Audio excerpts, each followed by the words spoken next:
নানা আয়োজন এবং যথাযথ মর্যাদায় দেশের বিভিন্ন জেলায় পালিত হচ্ছে মহান বিজয় দিবস। Desk report. চট্টগ্রামের কাঠতলীতে অস্থায়ী স্মৃতিসৌধে পুষ্পস্তবক অর্পণ করেন জেলা প্রশাসক, মেয়র, বীর মুক্তিযোদ্ধা সহ নানা শ্রেণী পেশার মানুষ। যে বাংলাদেশ এই তরুণ প্রজন্ম গড়বে, যে বাংলাদেশে সবাই থাকবে নিরাপদ, আমরা এমন একটি বাংলাদেশ গড়তে চাই যেখানে একটি সিস্টেম দাঁড় হবে, যে সিস্টেমকে কেউ পরিচালনা করবে না। যে স্বাধীনতা, সেই স্বাধীনতাকে আমাদেরকে ধরে রাখতে হলে আমাদের ঐক্যবদ্ধভাবে সবাইকে মিলে একসাথে কাজ করতে হবে। খুলনার গল্লামারী স্মৃতিসৌধে শ্রদ্ধা জানান বীর মুক্তিযোদ্ধা, জেলা প্রশাসন, খুলনা সিটি কর্পোরেশন সহ প্রশাসনের বিভিন্ন স্তরের কর্মকর্তারা। বেলা বাড়ার সাথে সাথে শ্রদ্ধা জানাতে আসেন বিএনপি, কমিউনিস্ট পার্টি সহ বিভিন্ন রাজনৈতিক, সামাজিক ও সাংস্কৃতিক সংগঠনের নেতাকর্মীরা। স্বাধীনতা অর্জন করা যেমন সহজ, রক্ষা করা তো সহজ নয়। দেশটাকে যেভাবে তারা তাদের জীবনের বিনিময়ে স্বাধীন করে গেছে, এটাকে যেন আমরা সুষ্ঠুভাবে, সুন্দরভাবে ধরে রাখতে পারি। রাজশাহীতে জেলা প্রশাসকের কার্যালয়ের শহীদ স্মৃতিস্তম্ভে পুষ্পস্তবক অর্পণ ছাড়াও মুক্তিযুদ্ধ স্মৃতি স্টেডিয়ামে জাতীয় সঙ্গীত পরিবেশন, কুচকাওয়াজ ও ডিসপ্লে প্রদর্শিত হয়। যে যার জায়গা থেকে তাদের কর্তব্যটুকু পালন করবে, তবেই আমাদের দেশ ও জাতির উন্নতি হবে। পাবনার কেন্দ্রীয় মুক্তিযুদ্ধের স্মৃতিসৌধ দুর্জয় পাবনায় পুষ্পস্তবক অর্পণ করে জেলা ও পুলিশ প্রশাসন, জেলা BNP, Banamali Shilpakala Kendra, Annada Gobinda public library, Pabna press club সহ বিভিন্ন সামাজিক ও সাংস্কৃতিক সংগঠন। পরে শহীদ আমিন উদ্দিন স্টেডিয়ামে অনুষ্ঠিত হয় মনোজ্ঞ ডিসপ্লে।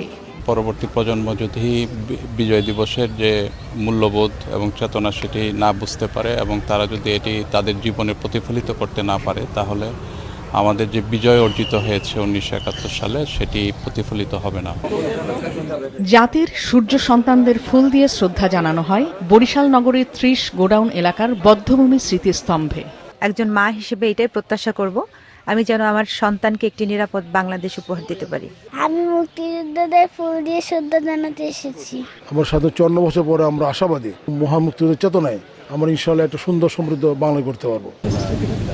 দিনভর সিলেট কেন্দ্রীয় শহীদ মিনারের বেদিতে পুষ্পস্তবক অর্পণ করেন নানা শ্রেণী পেশার মানুষ। যে বাংলাদেশের স্বপ্ন নিয়ে আমাদের বীর মুক্তিযোদ্ধাবৃন্দ যারা 71-এ জীবন দিয়েছেন অথবা যুদ্ধে অংশগ্রহণ করেছেন, তো সেই বাংলাদেশে আমরা দেখতে চাই এবং সেই বাংলাদেশ বিনির্মাণের জন্য আমরা কাজ করে যাচ্ছি। যে বৈষম্য, যে লুটপাট ছিল, সেরকম আর হবে না ভবিষ্যতে। এরকম একটি বাংলাদেশ আমরা চাই যেখানে সকল মানুষের সকল নাগরিক অধিকার নিশ্চিত করা সম্ভব হবে।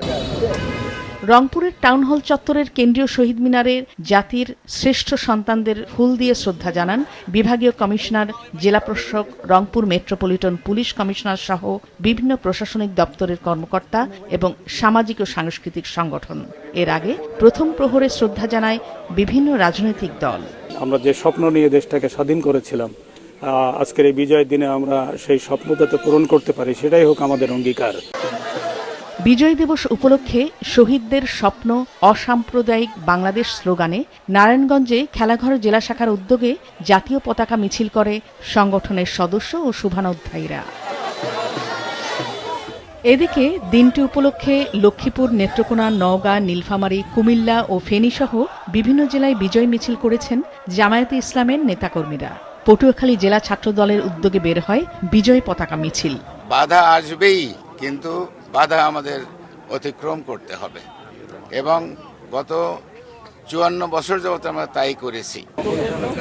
মুক্তিযুদ্ধে বীর শহীদদের প্রতি শ্রদ্ধা নিবেদন ও কুচকাওয়াজ সহ নানা কর্মসূচি পালিত হয় গাজীপুর, ফরিদপুর, দিনাজপুর, নেত্রকোনা, যশোর, ভোলা, ময়মনসিংহ, চুয়াডাঙ্গা, নোয়াখালী, লক্ষ্মীপুর, খাগড়াছড়ি ও কুড়িগ্রাম সহ বিভিন্ন জেলায়। নাদিয়া আফরিন, মাছরাঙা নিউজ ডেস্ক।